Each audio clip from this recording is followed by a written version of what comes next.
Sebagaimana Allah mengambil perjanjian akan hal itu dari mereka, termasuk perjanjian yang diberitakan oleh Nabi Isa yang menceritakan kepada kaumnya akan adanya Ahmad. Dan ingatlah ketika Isa bin Maryam berkata, "Hai Bani Israel, sesungguhnya aku adalah Rasul Allah bagimu yang membenarkan kitab yang turun sebelumku yaitu Taurat, dan menyampaikan berita gembira akan datangnya seorang Rasul sepeninggalku yang bernama Ahmad." Surat Asy-Syaff, ayat 6, Az-Zubur jamak dari Zabur yang berarti kitab. Zabur ialah kitab yang diturunkan kepada Daud. Zuburil awalin berarti kitab-kitab orang terdahulu. Kemudian Allah Ta'ala berfirman, "Dan apakah tidak cukup menjadi bukti bagi mereka bahwa para ulama Bani Israel mengetahuinya?" Yakni, apakah tidak cukup bagi mereka sebagai bukti yang membenarkan hal itu, yaitu bahwa para ulama Bani Israel menemukan cerita Al-Quran ini dalam kitab yang mereka pelajari? Maksudnya, ulama Bani Israel yang adil, yaitu orang-orang yang mengakui sifat Muhammad, kebangkitannya, dan umatnya yang mereka ketahui. Di antara mereka adalah Abdullah bin Salam dan selainnya. Firman Allah Ta'ala, "Dan kalau Al-Quran itu kami turunkan kepada salah seorang dari golongan bukan Arab, lalu dia membacakannya kepada mereka, niscaya mereka tidak akan beriman kepadanya." Yakni, karena kaum Quraisy itu sangat ingkar dan kafir kepada Al-Quran, jika Al-Quran ini diturunkan kepada salah seorang asing yang tidak memahami bahasa Arab sedikit pun, lalu kitab yang terang dan jelas ini diturunkan kepadanya, niscaya mereka tidak akan mempercayainya. Hal ini sebagaimana firman Allah Ta'ala, "Dan jika kami membukakan kepada mereka salah satu pintu langit, lalu mereka terus-menerus naik ke atasnya, niscaya mereka berkata, sesungguhnya pandangan kamilah yang dikaburkan." Allah Ta'ala berfirman, "Sesungguhnya orang-orang yang telah ditetapkan keputusan Tuhanmu atas mereka, mereka tidak akan beriman. Demikianlah, kami memasukkannya ke dalam hati orang-orang yang berdosa." Ayat 200. Mereka tidak beriman kepadanya hingga mereka melihat azab yang pedih, ayat 201. Maka datanglah azab itu kepada mereka dengan mendadak, sedang mereka tidak menyadari, ayat 202. Lalu mereka berkata, "Apakah kami dapat diberi tangguh?" Ayat 203. Maka bukankah mereka meminta supaya azab kami disegerakan? Ayat 204. Bagaimana pendapatmu jika kami berikan kepada mereka kesenangan hidup bertahun-tahun? Ayat 205. Kemudian datang kepada mereka azab yang telah diancamkan? Ayat 206. Tidaklah berguna bagi mereka apa yang senantiasa mereka nikmati itu? Ayat 207. Dan kami tidak membinasakan suatu negeri pun melainkan sesudah ada baginya orang-orang yang memberi peringatan? Ayat 208. Sebagai peringatan. Dan kami sekali-kali tidak berlaku zalim, ayat 209. Allah Ta'ala berfirman, "Demikianlah, kami memasukkannya ke dalam hati orang-orang yang berdosa." Yakni, demikianlah kami merasukkan pendustaan, kekafiran, keingkaran, dan pembangkangan ke dalam hati orang-orang yang berdosa sebagai balasan yang setimpal atas apa yang telah mereka dustakan. Kami merasukkan hal itu ke dalam hati mereka sebagai siksaan bagi mereka. Dan kami menjadikan mereka tidak beriman kepadanya, yakni kepada kebenaran yang telah mereka ingkari itu, hingga mereka melihat azab yang pedih, pada saat tidak lagi berguna dalih bagi orang-orang yang zalim. Maka datanglah azab itu kepada mereka dengan mendadak, sedang mereka tidak menyadari. Lalu mereka berkata, "Apakah kami dapat diberi tangguh?" Yakni, mereka berangan-angan kalaulah mereka diberi tangguh agar mereka, menurut pengakuan mereka, dapat menaati Allah. Apabila setiap orang zalim, durhaka, dan kafir melihat siksa Allah maka dia akan sangat menyesal, sebagaimana hal itu pun terjadi pada Fir'aun semoga Allah melaknatnya. Namun, penyesalan itu tidak lagi berguna jika keputusan Allah sudah datang. Firman Allah Ta'ala, "Maka bukankah mereka meminta supaya azab kami disegerakan?" Penggalan ini menyatakan keheranan atas mereka dan mengancam mereka. Dahulu mereka mendustakan azab dan memandangnya mustahil. Bagaimana pendapatmu jika kami berikan kepada mereka kesenangan hidup bertahun-tahun, kemudian datang kepada mereka azab yang telah diancamkan? Tidaklah berguna bagi mereka apa yang senantiasa mereka nikmati itu. Yakni jika kami memberi mereka penangguhan barang sejenak, maka hal itu tidaklah berguna bila keputusan Allah telah tiba. Hal ini sebagaimana firman Allah Ta'ala, dan hartanya tidak bermanfaat baginya apabila dia binasa. Karena itu, Allah Ta'ala berfirman, tidaklah berguna bagi mereka apa yang senantiasa mereka nikmati itu. Firman Allah Ta'ala, dan kami tidak membinasakan suatu negeri pun melainkan sesudah ada baginya orang-orang yang memberi peringatan, sebagai peringatan. Dan kami sekali-kali tidak berlaku zalim. Penggalan ini merupakan pemberitahuan tentang keadilan Allah Ta'ala, bahwasannya Dia tidak akan membinasakan suatu umat kecuali setelah diberi peringatan melalui pengutusan para rasul serta penetapan alasan atas mereka. Hal ini sebagaimana firman Allah Ta'ala, dan tidaklah kami akan mengazab sebelum kami mengutus seorang rasul. Surat Al-Isra ayat 15. Dan ia tidaklah dibawa turun oleh setan-setan, ayat 210. Dan hal itu tidaklah patut bagi mereka dan mereka pun tidak akan mampu, ayat 211. Sesungguhnya mereka benar-benar dijauhkan dari penyimakan, ayat 212. Allah Ta'ala memberitahukan tentang kitabnya yang mulia yang tidak mengandung kesalahan sedikit pun, yang diturunkan dari yang maha bijaksana lagi maha terpuji. Al-Quran dibawa turun oleh Ruhul Amin yang ditolong oleh Allah. Dan ia tidaklah dibawa turun oleh setan-setan. Kemudian Allah menceritakan bahwa Al-Quran tidak mungkin diturunkan oleh setan sebab hal itu tidaklah layak.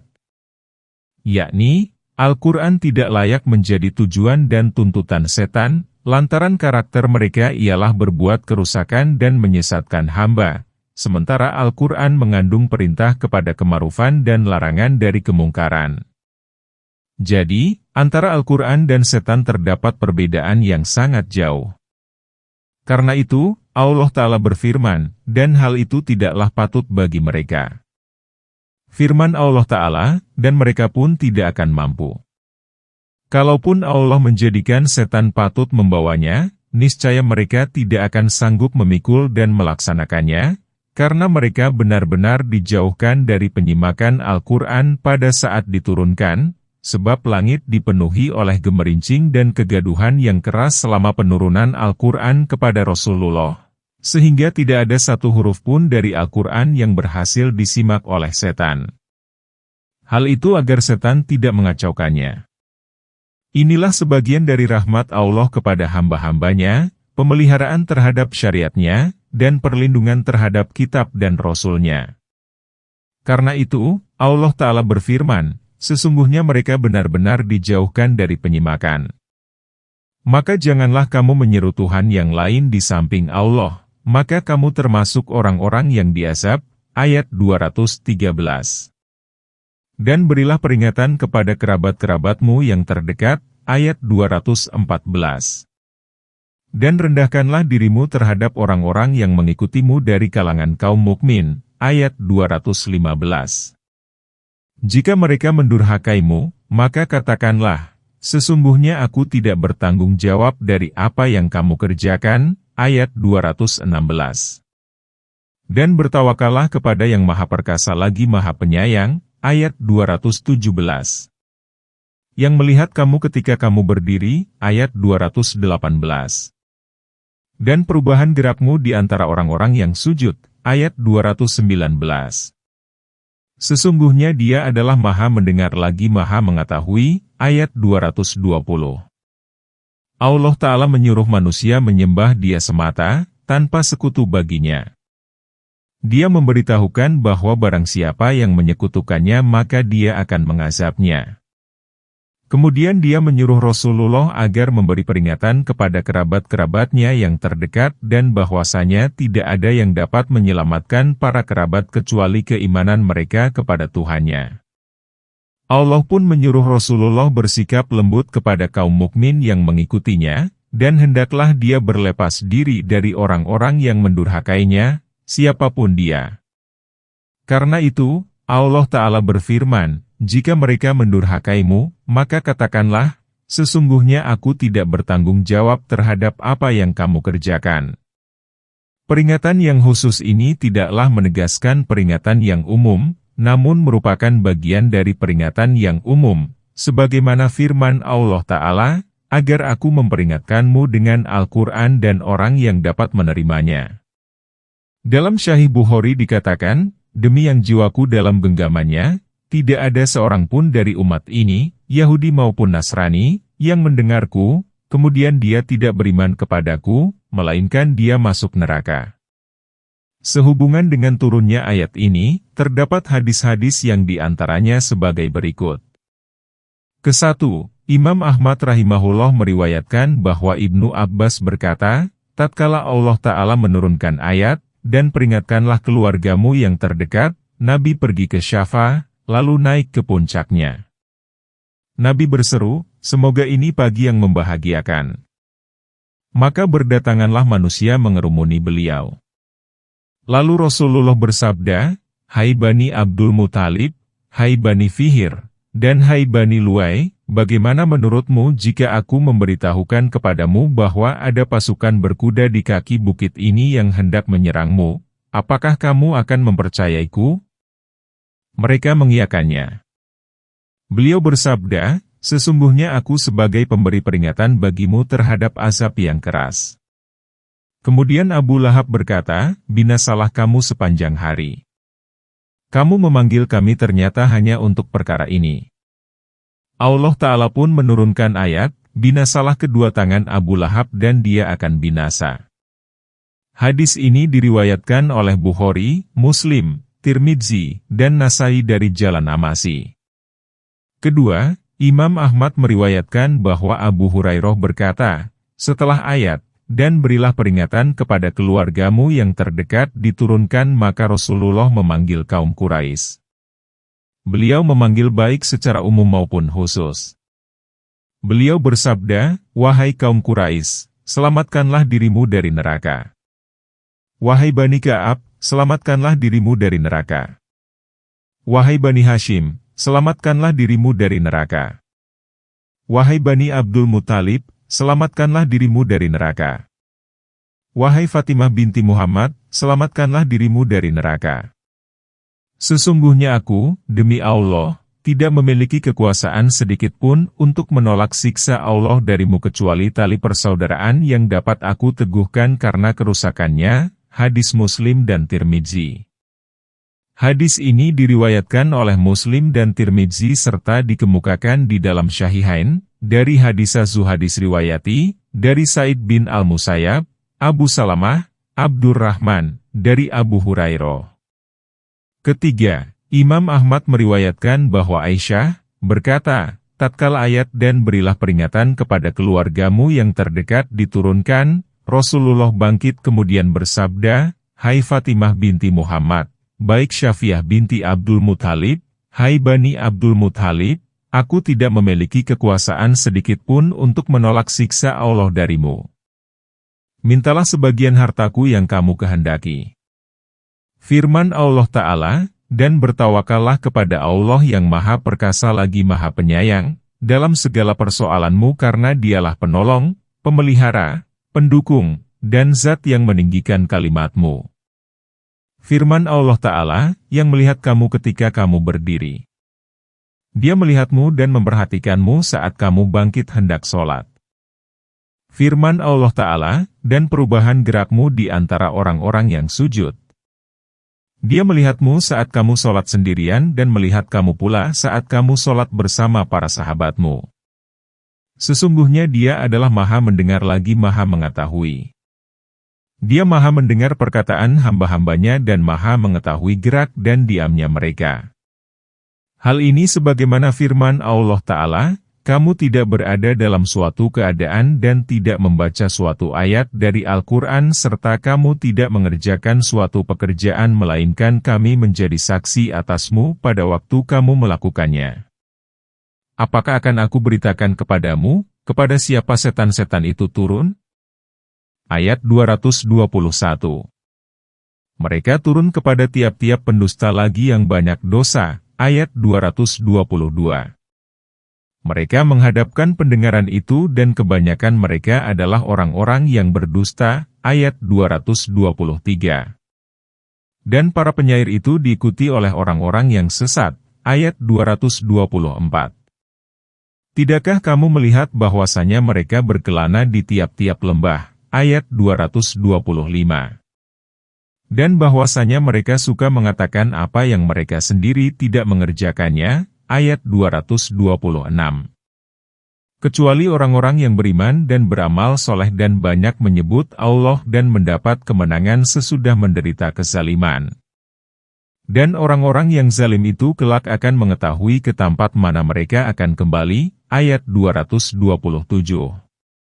Allah Ta'ala menyapa kaum musyrik yang beranggapan bahwa apa yang dibawa oleh Rasulullah dari Tuhannya itu bukan kebenaran, namun sesuatu yang diada-adakan oleh dirinya sendiri, atau sesuatu yang diperlihatkan kepadanya oleh jin.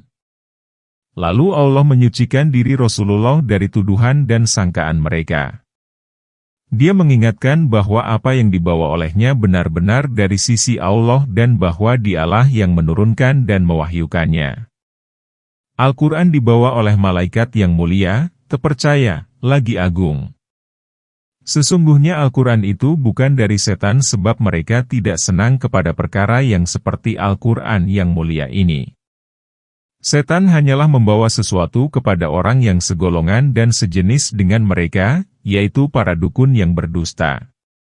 Karena itu, Allah Ta'ala berfirman, apakah akan aku beritakan kepadamu, kepada siapa setan-setan itu turun? Mereka turun kepada tiap-tiap pendusta lagi yang banyak dosa. Inilah yang dibawa turun oleh setan kepada para dukun dan para pendusta serta kaum fasik lainnya yang sejenis dengan mereka, sebab setan pun pendusta dan fasik. Mereka menghadapkan pendengaran itu, yakni berita dari langit. Mereka dapat menyimak sebagian dari pengetahuan yang gaib lalu mereka menambahinya dengan 100 kebohongan. Kemudian setan menyampaikan pengetahuan itu kepada manusia yang dikuasainya.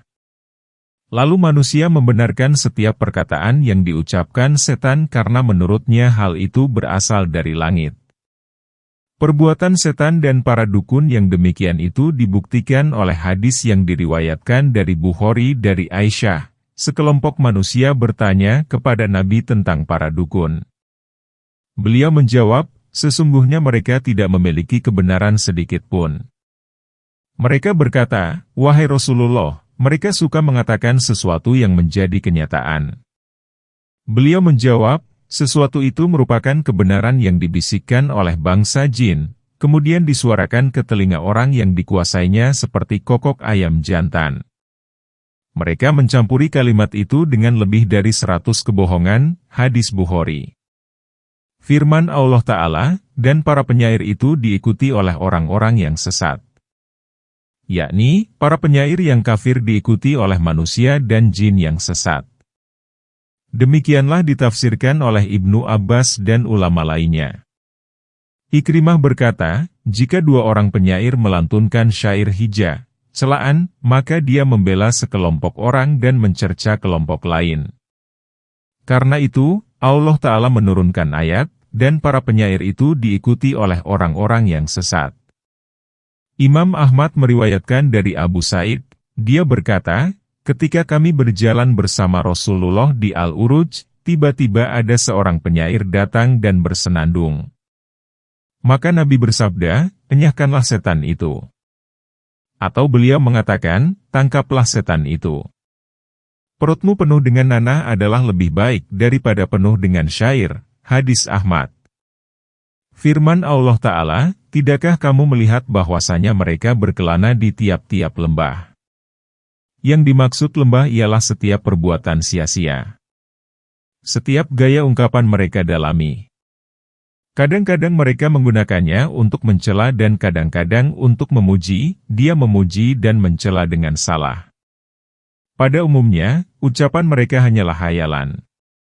Mereka membanggakan diri dengan pernyataan dan tindakan yang tidak mereka lakukan, dan hanya sebatas syair. Melalui puisi, mereka pun berlomba-lomba dengan sesuatu yang tidak mereka miliki. Karena itu, para ulama, semoga Allah melimpahkan rahmat kepada mereka, berbeda pendapat ihwal pengakuan penyair di dalam syairnya akan suatu perbuatan yang menuntut penerapan sanksi. Jika ada pengakuan seperti itu, apakah penyair itu dapat dikenai sanksi atau tidak, karena mereka suka mengatakan apa yang tidak mereka kerjakan? Mengenai hal itu ada dua pendapat. Pendapat yang sahih menyatakan bahwa penyair tidak dapat dikenai sanksi, kecuali jika dia melakukannya secara nyata. Diriwayatkan bahwa salah seorang pegawai Umar bin Khattab yang ditempatkan di Basrah menggubah puisi yang menceritakan dirinya mabuk khamar dan mendengar lantunan seorang biduan. Kemudian Umar memecatnya, namun tidak menerapkan sanksi atasnya, karena Umar percaya bahwa orang itu tidak meminum khamar, dan pengakuannya sebatas dalam puisi. Tatkala pegawai itu menghadap Umar, dia berkata, "Hai Amirul Mukminin, demi Allah, aku tidak pernah meminumnya. Syair itu hanya sesuatu yang meluncur melalui lidahku." Umar berkata, "Aku pun menduga demikian. Namun, demi Allah, kamu tidak boleh menjadi karyawanku lagi lantaran kamu telah mengatakan hal-hal seperti itu." Maksud ayat ialah bahwa Rasul yang menerima Al-Quran ini bukanlah seorang dukun maupun penyair karena perilaku Nabi bertentangan dengan perilaku dukun dan penyair. Allah Ta'ala berfirman, "Dan kami tidak mengajarkan kepadanya syair, dan syair itu tidak layak baginya." Al-Quran itu tidak lain hanyalah pelajaran dan kitab yang memberi penerangan, Surat Yasin, ayat 69. Dan sebagaimana firman Allah Ta'ala, dan Al-Quran itu bukanlah perkataan seorang penyair. Sedikit sekali kamu beriman kepadanya. Dan bukan pula perkataan tukang tenun. Sedikit sekali kamu mengambil pelajaran darinya. Ia adalah wahyu yang diturunkan dari Tuhan semesta alam, Surat Al-Haqqah, ayat 41-43. Sedangkan di dalam surat ini Allah berfirman, "Dan sesungguhnya Al-Quran ini benar-benar diturunkan oleh Tuhan semesta alam." Al-Quran dibawa turun oleh Ar-Ruh Al-Amin ke dalam hatimu agar kamu termasuk ke dalam golongan orang-orang yang memberi peringatan. Al-Quran itu dengan bahasa Arab yang jelas. Dan seperti firman Allah Ta'ala, dan Al-Quran itu bukanlah dibawa turun oleh setan-setan. Dan tidaklah patut mereka membawa turun Al-Quran itu, dan mereka pun tidak akan sanggup. Dan para penyair itu diikuti oleh orang-orang yang sesat. Apakah kamu tidak memperhatikan bahwasanya mereka berkelana dari lembah ke lembah dan bahwasanya mereka suka mengatakan apa yang mereka sendiri tidak mengerjakannya? Firman Allah Ta'ala, kecuali orang-orang yang beriman dan beramal soleh. Penggalan ini merupakan pengecualian terhadap ayat sebelumnya. Demikianlah ditafsirkan oleh Ibnu Abbas, Ikrimah, Mujahid, dan ulama lainnya. Tidak diragukan lagi bahwa yang dikecualikan oleh penggalan itu ialah para penyair yang beriman, walaupun dahulunya dia merupakan orang musyrik, karena dia telah beriman, bertobat, kembali, menghentikan kemaksiatannya, beramal soleh, dan banyak berzikir kepada Allah karena perbuatan buruknya yang terdahulu. Dengan demikian, aneka kebaikan mereka menghapuskan perbuatan-perbuatan buruknya. Dia memuji Islam dan pemeluknya alih-alih mencelanya. Hal ini sebagaimana dilantunkan oleh Abdullah Az-Zabari tatkala dia masuk Islam. "Hai Rasul dari Yang Maha Kuasa, mulutku koyak. Aku tidak menjahitnya saat moral ini rusak. Saat aku mengikuti setan di masa sesat. Dan dengan orang yang bernaluri jahat." Firman Allah Ta'ala, "Dan mendapat kemenangan sesudah menderita kezaliman." Ibnu Abbas berkata, para penyair yang membalas kaum kafir yang dahulu menghina kaum mukmin. Demikian pula ditafsirkan oleh Mujahid dan Qatadah. Hal ini sejalan dengan hadis yang ditegaskan dalam kitab Sahih. Rasulullah bersabda kepada Hasan bin Sabit, "Jawablah syair mereka, redamkan syair mereka dengan syairmu. Jibril besertamu. Imam Ahmad meriwayatkan dari Ka'ab bin Malik, dari ayahnya, dia berkata kepada Nabi, Allah Azza wa Jalla, Allah yang maha mulia dan maha besar, telah menurunkan ayat berkenaan dengan para penyair yang isinya seperti itu. Maka Rasulullah bersabda, seorang mukmin dapat berjihad dengan pedang dan lidahnya. Demi yang jiwaku dalam genggamannya, puisi yang kamu lontarkan terhadap mereka bagaikan anak panah mengena sasaran. Hadis Ahmad. Firman Allah Ta'ala, dan orang-orang yang zalim itu kelak akan mengetahui ke tempat mana mereka akan kembali, ini mencakup penyair yang zalim dan yang tidak zalim. Dalam kitab Sahih dikatakan, jauhkanlah dirimu dari kezaliman, karena kezaliman itu adalah kegelapan pada hari kiamat. Demikianlah ringkasan tafsir surat Asy-Syu'ara. Segala puji bagi Allah Tuhan semesta alam. Surah ke-27, An-Naml. Surah Makkiyah, 93 ayat, diturunkan setelah surah Asy-Syu'ara. Dengan nama Allah yang Maha Pemurah dan Maha Pengasih. Hosin. Inilah ayat-ayat Al-Quran dan kitab yang menjelaskan, ayat 1. Untuk menjadi petunjuk dan berita gembira bagi orang-orang yang beriman, ayat 2. Yaitu orang-orang yang mendirikan sholat dan menunaikan zakat serta mereka yakin akan adanya akhirat, ayat 3. Sesungguhnya orang-orang yang tidak beriman kepada akhirat, kami jadikan mereka memandang indah perbuatan-perbuatan mereka, maka mereka bergelimang dalam kesesatan, ayat 4. Mereka itulah orang-orang yang mendapat azab yang buruk dan mereka di akhirat adalah orang-orang yang paling merugi, ayat 5. Dan sesungguhnya kamu benar-benar diberi Al-Quran dari sisi yang maha bijaksana lagi maha mengetahui, ayat 6. Pembicaraan tentang huruf yang terputus-putus pada permulaan surah telah dikemukakan dalam surah Al-Baqarah. Firman Allah Ta'ala, inilah ayat-ayat Al-Quran dan kitab yang jelas dan terang, untuk menjadi petunjuk dan berita gembira bagi orang-orang yang beriman. Al-Quran merupakan berita gembira dan petunjuk bagi orang yang mengikuti dan membenarkannya. Yaitu orang-orang yang mendirikan sholat dan menunaikan zakat serta mereka yakin akan adanya akhirat. Yakni, mereka mendirikan sholat yang telah difardukan dan menunaikan zakat wajib serta mereka pun meyakini akan negeri akhirat, kebangkitan setelah kematian, dan adanya pembalasan atas amal baik, amal kebaikan maupun keburukan, adanya surga dan neraka. Hal ini sebagaimana firman Allah Ta'ala. Katakanlah, Al-Quran itu merupakan petunjuk dan penawar bagi orang-orang yang beriman. Dan orang-orang yang tidak beriman kepadanya memiliki sumbatan di telinganya, surat Fussilat, ayat 44. Adapun dalam surah ini Allah Ta'ala berfirman, sesungguhnya orang-orang yang tidak beriman kepada akhirat, yakni mendustakan akhirat, kami jadikan mereka memandang indah perbuatan-perbuatan mereka, maka mereka bergelimang dalam kesesatan. Kami menjadikan mereka memandang indah kesesatan yang tengah mereka lakukan, dan kami panjangkan usia mereka dalam kesesatan. Mereka terombang-ambing dalam kesesatan mereka sebagai balasan atas pendustaan mereka kepada hari akhirat. Mereka itulah orang-orang yang mendapat azab yang buruk di dunia dan akhirat, dan mereka di akhirat adalah orang-orang yang paling merugi. Tidak ada kerugian kecuali yang mereka alami.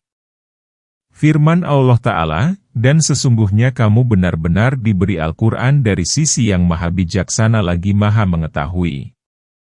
Yakni, sesungguhnya kamu Muhammad, memperoleh Al-Quran dari sisi yang maha bijaksana dalam perintah dan larangannya dan yang maha mengetahui atas aneka perkara, baik yang besar maupun yang kecil.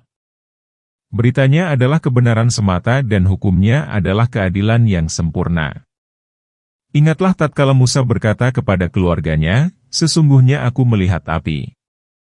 Aku akan membawa kabar untukmu tentangnya atau aku akan membawakanmu suluh api agar kamu dapat berdiam. Ayat 7. Maka tatkala dia tiba di tempat api, dia diseru, telah diberkahi orang-orang yang berada dekat api dan orang-orang yang berada di sekitarnya. Dan Maha Suci Allah Tuhan semesta alam, ayat 8. Hai Musa, sesungguhnya akulah Allah yang Maha Perkasa lagi Maha Bijaksana, ayat 9. Lemparkanlah tongkatmu. Tatkala dia melihat tongkat itu meliuk-liuk seperti seekor ular yang gesit, maka larilah dia dengan berbalik ke belakang tanpa menoleh. Hai Musa, janganlah kamu takut. Sesungguhnya orang-orang yang dijadikan Rasul tidak takut di hadapanku, ayat 10. Kecuali orang yang berbuat zalim, lalu dia mengganti kezalimannya itu dengan kebaikan, maka sesungguhnya Allah Maha Pengampun lagi Maha Penyayang, ayat 11. Dan masukkanlah tanganmu ke leher bajumu, niscaya ia akan tampil menjadi putih, namun bukan karena penyakit. Kedua mukjizat ini bagian dari 9 mukjizat yang dibawa kepada Fir'aun dan kaumnya. Sesungguhnya mereka adalah kaum yang fasik, ayat 12. Maka tatkala mukjizat-mukjizat kami itu sampai kepada mereka, berkatalah mereka, ini adalah sihir yang nyata, ayat 13.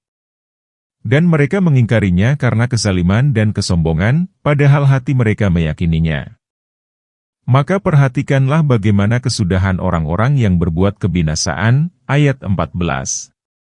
Allah Ta'ala menceritakan kepada Nabi Muhammad kejadian yang dialami Musa, bagaimana Allah telah memilihnya, berdialog dengannya, memberinya macam-macam mukjizat yang hebat, dan pengutusannya kepada Fir'aun dan kawan-kawannya. Namun, mereka enggan untuk mengikutinya. Allah berfirman, ingatlah tatkala Musa berkata kepada keluarganya, yaitu ketika Musa berjalan pada malam hari bersama keluarganya, lalu tersesat, sesungguhnya aku melihat api. Aku akan membawa kabar untukmu tentangnya, tentang jalan, atau aku akan membawakanmu suluh api agar kamu dapat berdiam. Dan demikianlah yang terjadi. Dia kembali dengan membawa berita yang sangat penting. Dia memperoleh cahaya yang besar dari tempat api itu.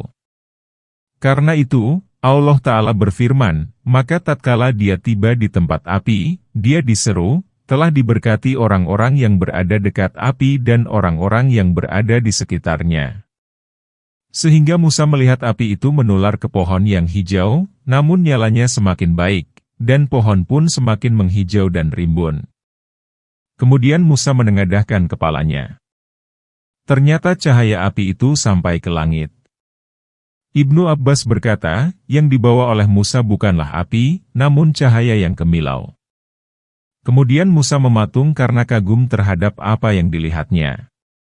Kemudian ia diseru, telah diberkahi orang yang berada dekat api dan orang-orang yang berada di sekitarnya, yaitu para malaikat. Demikianlah ditafsirkan oleh Ibnu Abbas, Ikrimah, dan Said bin Jubair. Ibnu Abi Hatim meriwayatkan dari Amr bin Murrah. Dia mendengar Abu Ubaidah meriwayatkan dari Abi Musa bahwa Rasulullah bersabda, Allah tidak tidur, dan tidak seharusnya dia tidur. Dia merendahkan pembagian dan meninggikannya. Amal malam hari dilaporkan kepadanya sebelum siang tiba dan amal siang dilaporkan kepadanya sebelum malam tiba, hadis Muslim. Firman Allah Ta'ala, dan Maha Suci Allah Tuhan semesta alam, Maha Suci dari memiliki kesamaan dengan perkara yang baru. Firman Allah Ta'ala, hai Musa, sesungguhnya akulah Allah yang Maha Perkasa lagi Maha Bijaksana. Allah memberitahukan kepada Musa bahwa zat yang berdialog dan berkata kepadanya adalah Tuhannya, yaitu Allah yang Maha Perkasa, yang melumpuhkan dan mendominasi segala perkara, yang Maha Bijaksana dalam segala perkataan dan perbuatannya. Lemparkanlah tongkatmu. Tatkala dia melihat tongkat itu meliuk-liuk seperti seekor ular yang gesit, maka larilah dia dengan berbalik ke belakang tanpa menoleh. Allah menyuruh Musa agar melemparkan tongkatnya. Kemudian Musa melemparkan dari tangannya. Tiba-tiba tongkat itu berubah menjadi ular yang sangat besar dan sangat cepat gerakannya. Aljan ialah sejenis ular yang sangat cepat gerakannya dan lincah. Dalam hadis dilarang membunuh ular jenis ini. Setelah Musa melihatnya seperti itu, maka dia lari dengan berbalik ke belakang tanpa menoleh, karena demikian takutnya. Maka Allah Ta'ala berfirman, "Hai Musa, janganlah kamu takut.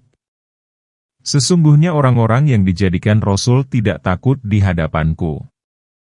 Yakni, janganlah kamu takut terhadap apa yang kamu lihat. Sesungguhnya aku memilihmu sebagai Rasul, Nabi, dan teman dialog.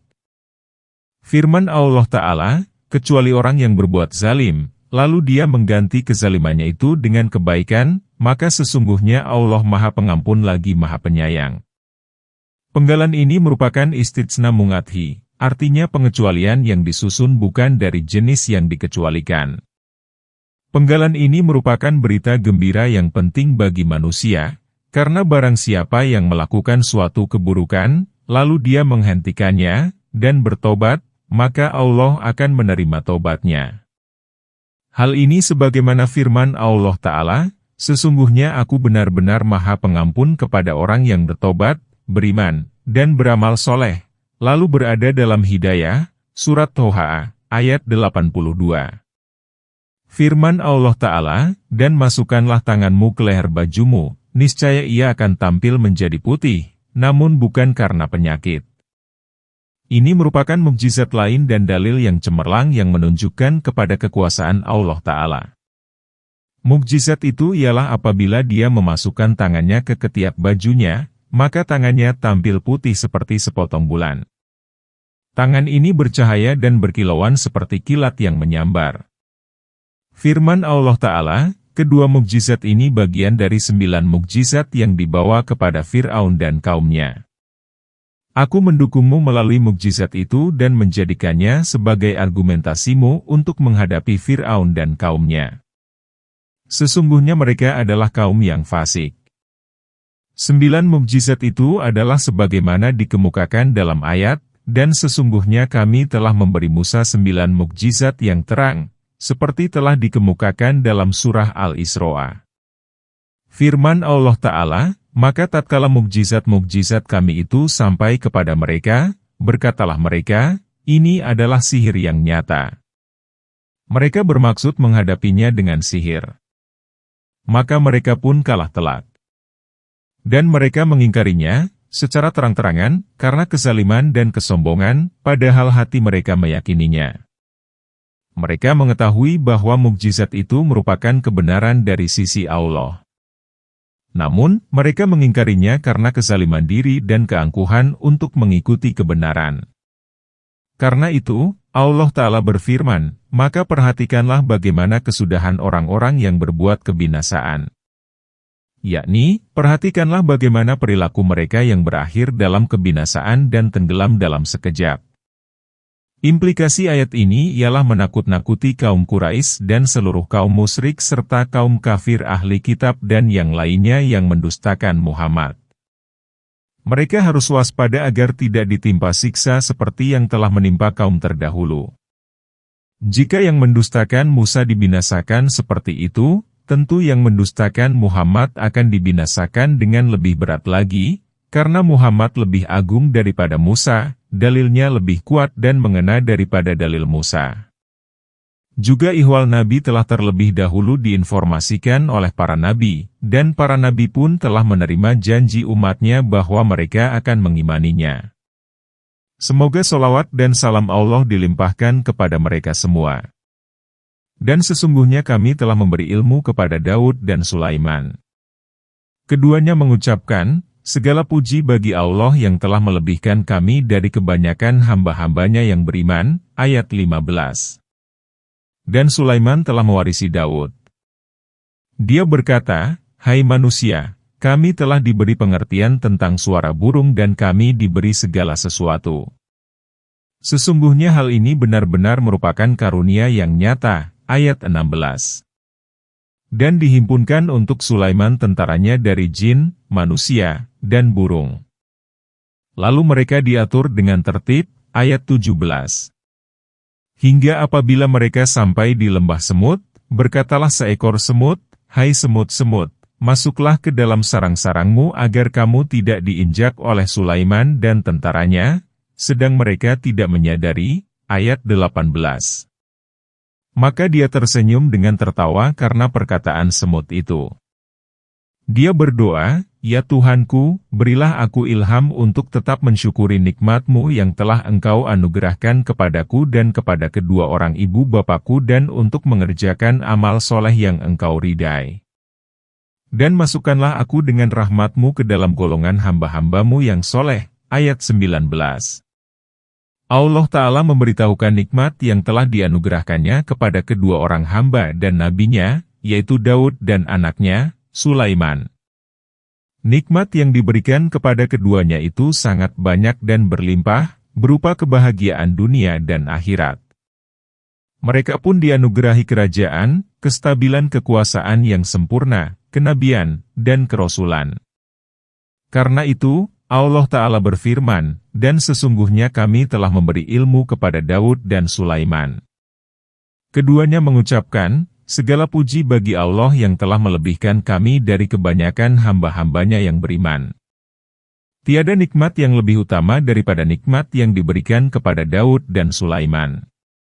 Firman Allah Ta'ala, "Dan Sulaiman telah mewarisi Daud, dalam hal kerajaan dan kenabian, bukan pewarisan kekayaan, karena para nabi itu tidak mewariskan harta mereka, sebagaimana hal ini ditegaskan dalam hadis Rasulullah, kami, para nabi, tidak mewariskan harta. Apa yang kami tinggalkan adalah sebagai sedekah." Allah Ta'ala berfirman, Dia berkata, "Hai manusia, kami telah diberi pengertian tentang suara burung dan kami diberi segala sesuatu."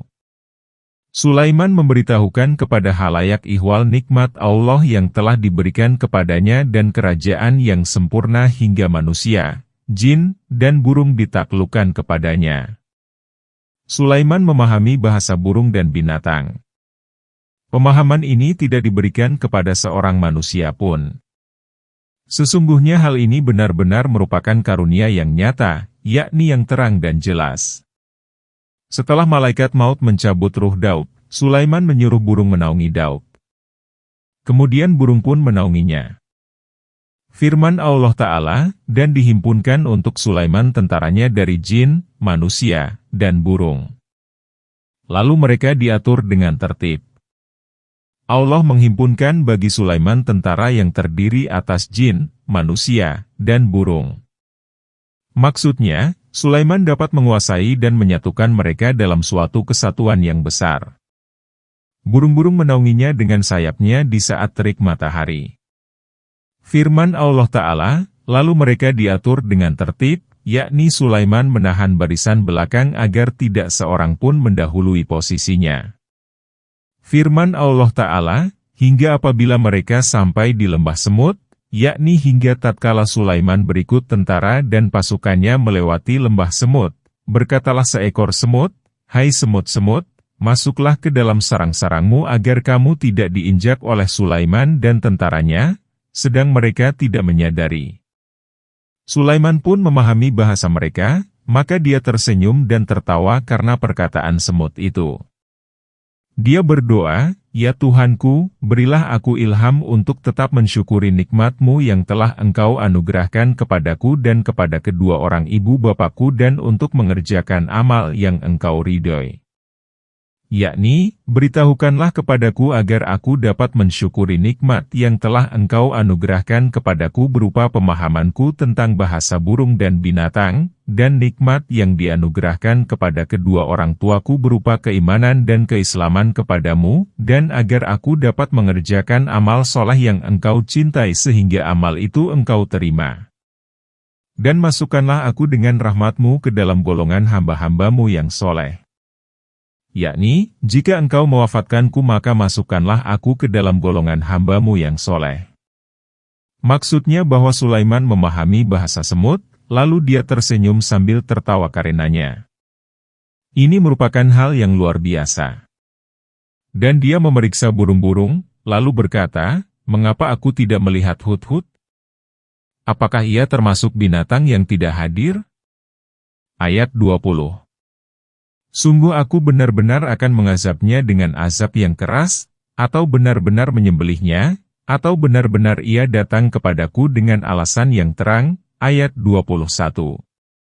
Muhammad bin Ishaq berkata, biasanya, setiap pagi Sulaiman mendatangi majelisnya. Saat itu, dia tidak melihat salah seekor burung. Sudah menjadi kebiasaan bahwa majelis itu didatangi oleh seekor burung yang mewakili kelompoknya. Sulaiman melihat wakil setiap kelompok burung itu hadir kecuali Hudhud. Lalu berkata, mengapa aku tidak melihat Hudhud? Apakah ia termasuk binatang yang tidak hadir? Aku tidak melihat salah seekor burung, apakah ia tidak ada sehingga tidak hadir?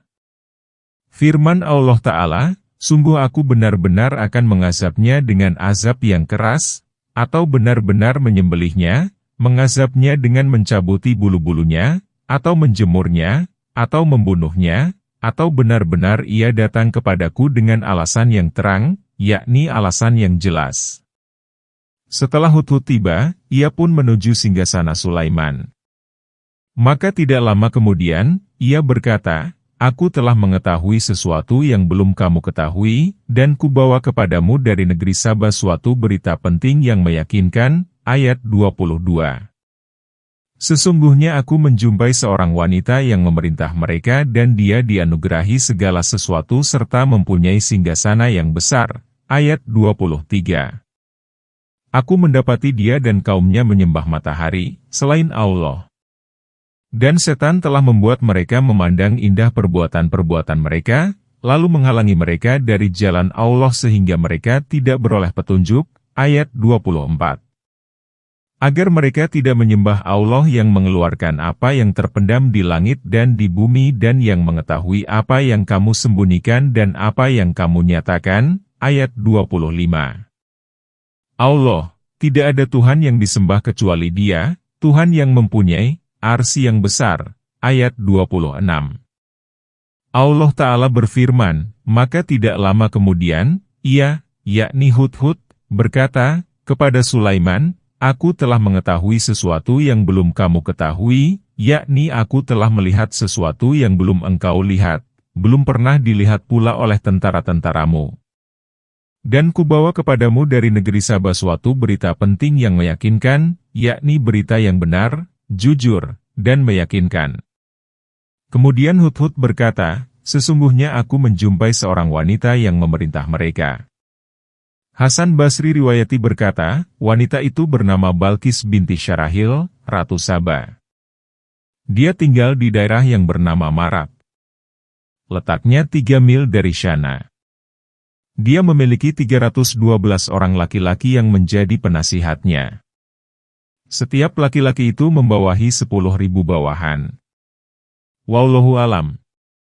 Firman Allah Ta'ala, dan dia dianugerahi segala sesuatu yang dibutuhkan oleh sebuah kerajaan yang kokoh, serta mempunyai singgasana yang besar, mencengangkan, dan dihiasi dengan emas, aneka mutiara, dan permata.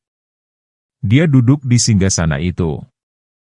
Ratu itu memiliki 600 orang wanita yang siap melayaninya.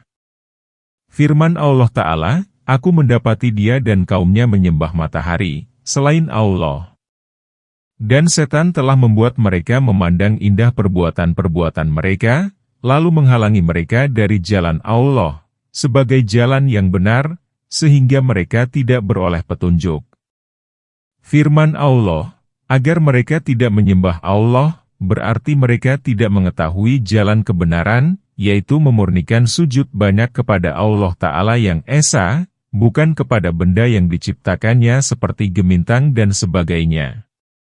Hal ini sebagaimana firman Allah Ta'ala, dan di antara tanda-tanda kekuasaannya ialah malam, siang, matahari, dan bulan.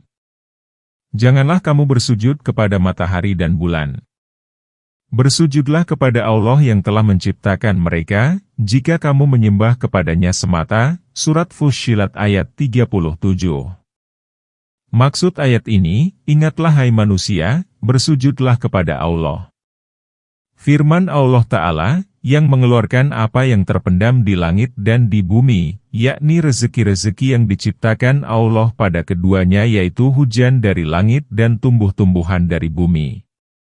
Penafsiran ini selaras dengan keterangan Hudhud yang menyatakan bahwa Allah telah mengadakan di Sabah suatu keistimewaan.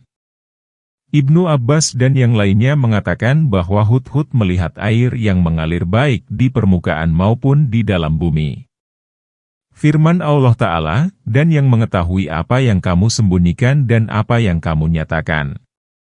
Yakni, dia mengetahui apa yang disembunyikan dan ditampakkan oleh hamba, baik berupa perkataan maupun perbuatan. Hal ini sebagaimana firman Allah Ta'ala, sama saja bagi Tuhan, siapa di antaramu yang merahasiakan ucapannya dan siapa yang berterus terang dengan ucapan itu, serta siapa yang bersembunyi di malam hari dan yang berjalan di siang hari. Surat Ar-Ra'd, ayat 10.